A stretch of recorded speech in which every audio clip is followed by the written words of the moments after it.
大家好，我是七七。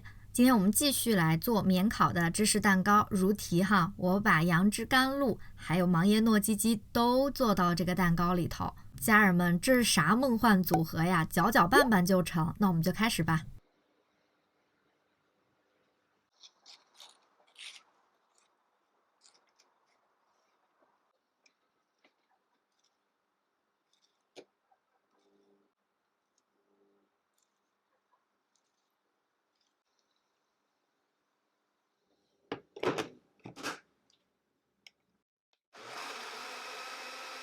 打好的芒果泥水分会有一点大，所以用小火把它加热，蒸发一些，让它更加的浓稠，味道也更加的浓郁。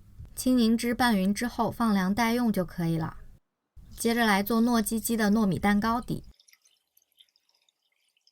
今天蒸糯米的时候，我会铺一些粽叶在底下，这样做可以给蒸出来的糯米增加一点点的清香。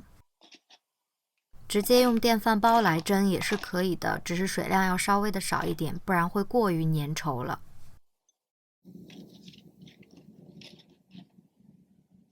冷水上锅，大概蒸20分钟左右，中间也可以记得撒一些水。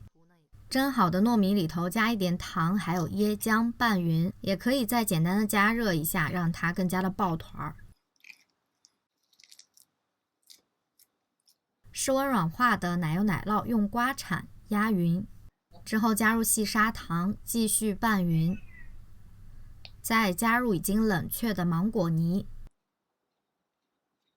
接着就可以隔一下热水，加入融化的吉利丁。这样做的目的呢，也是为了防止结块。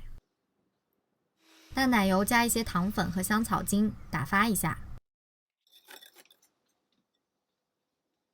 之后就加入已经打发的奶油，拌匀就可以了。取20克左右的糯米铺在杯底，把它压匀压平。接着倒入慕斯糊，大概8-9分满。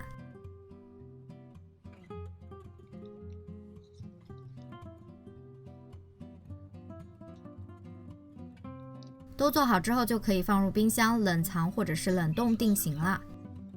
之前我做青柠芝士蛋糕那集也有小可爱们问怎么脱模，就是用剪刀沿着边缘剪一下，之后顺着纹路撕掉就可以了。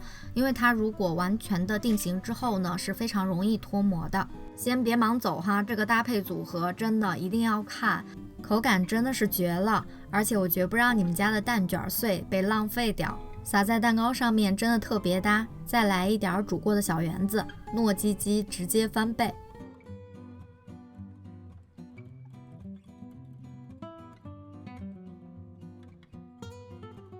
也希望大家喜欢今天的视频，我们就下期见吧，拜拜。